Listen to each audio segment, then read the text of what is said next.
Because he doesn't say anything you want him to hear, Shona. He tells you the exact opposite of what you want to hear. And it's always biblical. And he said to me, Leonard, you wouldn't have to be here today. You wouldn't have to be in this place and paying this money. You wouldn't have to be here at all. And then he stopped. I'm thinking, oh, wow, God's going to show me how I get out of paying taxes to the government. And then he said, and you could be alone. You could be alone. I think how quickly we forget. How quickly we forget. I was begging God when she was on the floor of that bathroom. I was saying, God, this is my best friend. I don't know if I could live my life without her.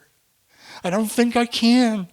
It'll be great for her to go to heaven, but for me, it's going to be the worst thing that I'm very selfish. Sorry, guys.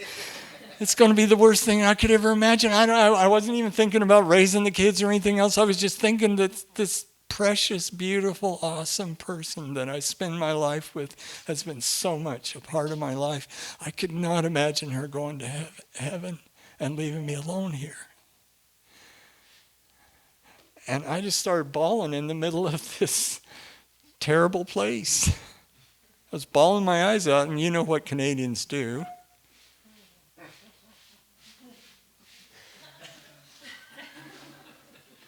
all started moving around away from me. And I just started thinking, what a fool I am. What a fool I am. Why do I even have this money?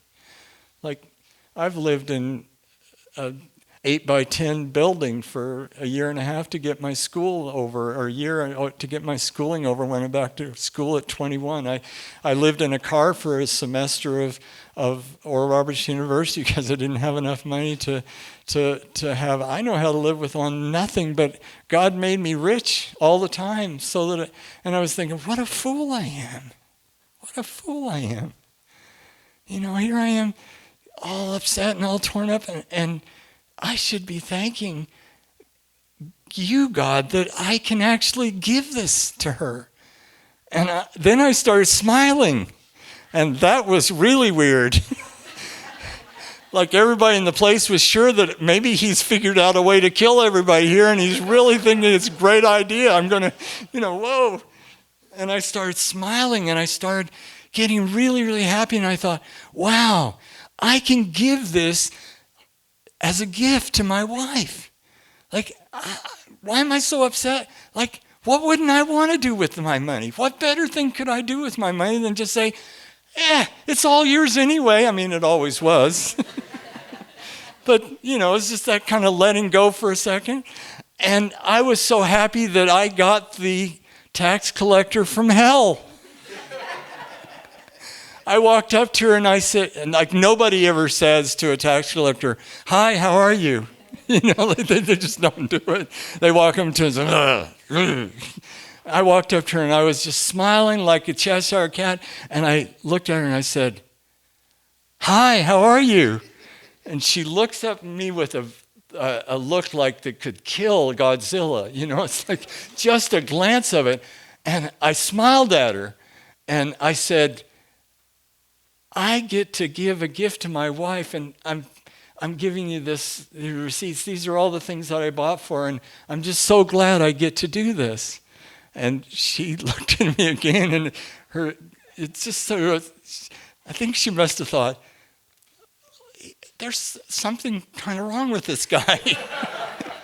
Like, maybe there's something not quite right about this. And like a little curl on this side of her mouth went up. And so anyway, she goes back and she looks at the first thing and she says, you don't have to pay duty on this. And she strikes through it. She looks at something else. She looks up at me and she says, and you don't have to pay duty on this. She found the two cheapest things that I had and said, well, here you go. And it was like $4 and some odd cents. Then I was really happy. So anyway, she directs me over to the cashier, and the cashier, is like, this is the person that actually takes the money. They're the ones that really, they have to have a sign up, please don't kill us, be nice to us. We're just here working for you. And you know those signs, like they have them all over the place now because in the pandemic, everybody wanted to take out their vengeance on these public servants. And anyway, so I go up to her and I said, hi. And she looks at me like the same look. And I said, I want to pay for this. I'm giving a gift to my wife. And she did the same thing. And then I said to her, like I pulled out my money or my credit card, I can't remember, but anyway, I paid it. And I said, thank you so much. And then she looks at me and she says, well, thank you so much. And so then I went out to the car, and by the time I got to the car, I was just bawling my eyes out. I was bawling my eyes out, and I got in that car and I said, I am so sorry. I am so sorry. And Carie was kind of like, wow, that's great.